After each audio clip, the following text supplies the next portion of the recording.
Hello, everyone, and welcome to the Be Bold Academy. My name is Lisa P, and I've got Amanda here with me, and we are currently in week 4, lesson 2, talking about productivity, but specifically talking about how being productive is going to grow your business.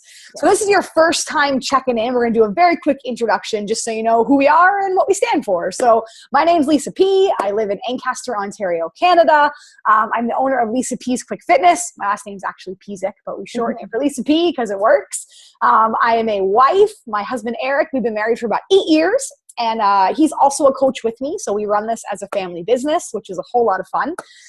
We have a crazy 2-year-old named Oliver, who we love to bits. He's an awesome kid, keeps us on our toes, and we need high energy to keep up with him. So in addition to being a coach and a wife and a mom, I'm also a business owner. I'm also a registered nurse. I'm an educator, and I just love to teach, which is why I'm so excited that we're doing this. So I'm going to throw it over to my partner here, who's amazing, Amanda.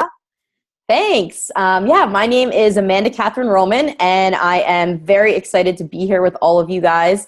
I'm a diamond level Beachbody coach, and I'm very proud of our team, the Bold Brigade. So we hope that these videos are serving you guys. I'm a wife, I'm a mom, I'm an entrepreneur, I'm a coach, and I really like helping people discover their best life. So this academy, I think, is one way that really is helping people do that in big, bold ways. Heck yeah. So this week, as Lisa mentioned, we're talking about productivity.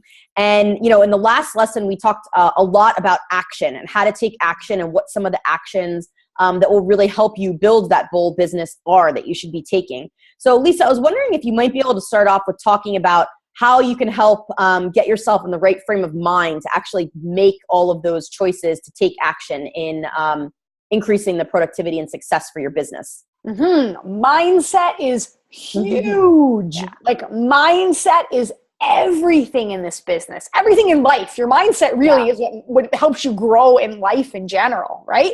But you really see it come full circle, especially in this kind of business. And what's the point of having a business if it doesn't grow? Of course we want this business to grow, right? You're in this because it means something to you. So we really want to teach you a little bit about mindset and, again, just taking that action. So something really early on that I learned that, again, like just kind of hit me and I was like, yes, this is really killer, is a little thing called I want this, but not that. We're really good at hammering out what goals we want in life, but you have to know what you are and aren't willing to sacrifice in the process. And I'll give you an example. So like in the last part, we talked about your power hour. And for me, that was one of the biggest downfalls in my business in the beginning, was not having a power hour. I was just sporadically working things here and there, but I was like working 24/7. Like every given moment that I was not working at my nursing job, I was, texting, I was on Facebook, I was reaching out to people. I was like trying to half be there with my son and then like half be there with clients and then half be there with my husband. And we all know that when we're going half in on things, like we're being really busy, but we're not actually giving people our full 100% presence. And I think that is what people really need, is your true 100%. So for me, I want this. I want to leave my nursing job. That's not a big surprise. I want to leave that and do fitness full time. It's my passion. But I don't want to sacrifice time with my family in the process. I don't want to leave the job that's pulling me away from my family to go now work at another venture that's going to pull me away from my family.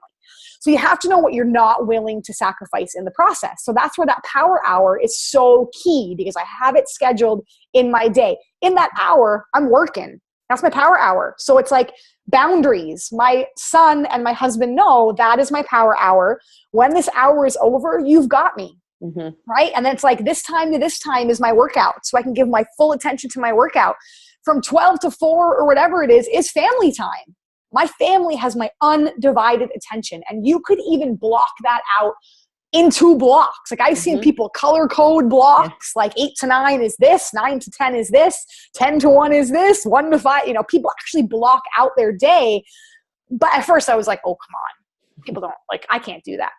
I'm telling you, when I did it, it made such a world of difference, and then you don't stress over well, I have to reach out to that person. Or it's like, I'll get there at 4:00 when that's my time for my business. I'll do it. Or tomorrow, that message can wait. My sleep is important right now. When I wake up at 6 a.m. and I grab my cup of coffee and I go for my power hour, I'll get to that message. It's fine, right? So it's like, you have to know what you're not willing to sacrifice in the process. And I think for a lot of us, time is like a big thing. We're not willing to sacrifice our time. But again, that could be very unique to you and whatever. That, like maybe watching Survivor at 8:00 at night with your family having popcorn is like a tradition that you've had forever, right? So it's like you're going to work your week, or you're going to work your time around that, because that's a non-negotiable. You're not going to work the business, you're not going to work out, you're not going to plan a challenge group during that time. That's unique to what you want. So you got to figure out what you want and what you're not willing to sacrifice, just as equally as important as to what you're diving forward. So hopefully that made a little bit of sense. And I think your influences are really key with this as well, because it's very easy to, especially in this business where we have such amazing rock star people that are achieving such amazing, things. It's important to not compare. It's like important to not compare yourself to those people, because you don't know the backstory of what got people to where they are. And you just need to focus on you and your goals and your action, and things will come as you put it out to the universe. I'm not like an overly universal person, but I truly believe that when you just dig in and you do the work and you're in the trenches and you're doing it, like, your time will come. Your hard work will pay off. So don't worry about how quickly other people are moving, or what other people are getting, or what other people are seeing. Sometimes influences around us can be good or bad. The other piece of that is, be proud to be part of something that is so positive and inspiring, because when you're around miserable, unhappy people, sometimes you can't help but be miserable and unhappy. When we're in this business, we're around some amazing people. So let that inspiration just kind of wear off on you and play up to the people that are around you, right? And maybe you do need to have, with speaking of influences, a little bit of a conversation sometimes with people. Like, I know my husband and I always tell the story quickly. We have an amazing marriage. We get along great. He's my biggest supporter. When I first started this business, we had the most epic of epic fights, and we never really fight. And he's like, what are you doing? Like, I don't understand. And in my brain, I'm like, what do you mean? What am I doing? Like, you know what I'm doing. He didn't.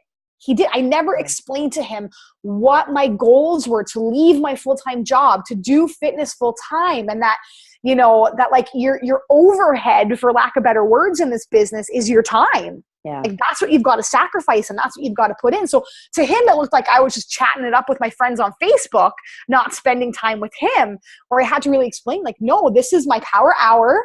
This is a business tool. And this is why it's important to me, because if I put in all this time and effort now, hopefully I'm creating my life by design, and my life later. And this business brings me confidence. This business brings me joy. This business makes me a better person. This business brought $500 in our bank account last week, right? I had to break it out to him so that he understood. So sometimes we can't just assume that people know what we're doing and why we're doing it.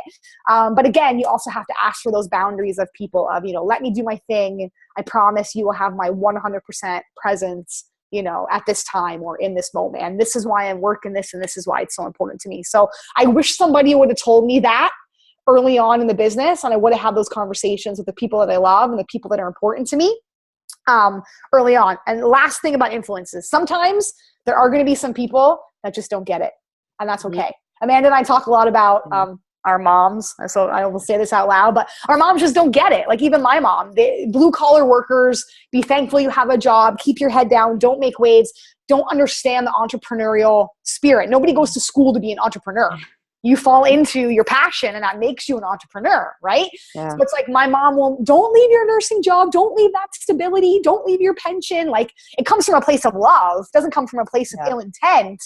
They just don't get it. So don't waste your energy trying to make those people get it. You just be happy.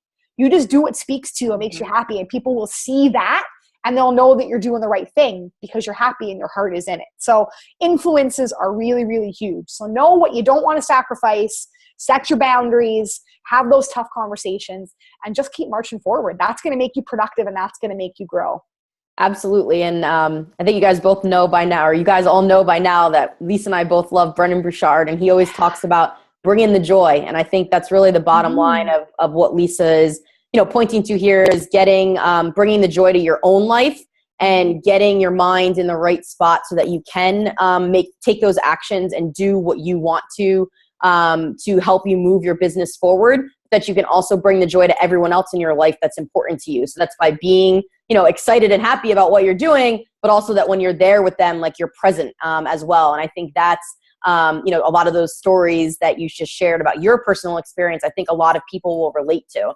So I think the one last thing I want to touch on before we close out this lesson is that, our team gave us a really powerful kind of exercise to go through. And it's something that I think will help tie together these two lessons about productivity for you. So Lisa, can you tell us a little bit about that exercise? Yeah, this exercise you could talk about for like 3 hours. It's so dang powerful, but I'll do my best to wrap it up in like 2 minutes. So you have to think about all the roles that you are in life. And I'm not bagging on the men in our life, because we need them and we love them and they are amazing and they have their roles. But typically as women, we own a lot. We own a lot.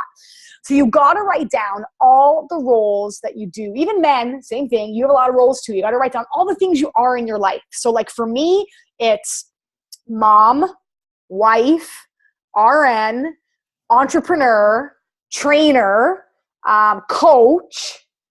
And then I had a couple, so those are like 6, you get the idea. And then I had a whole bunch of other roles that I did, right?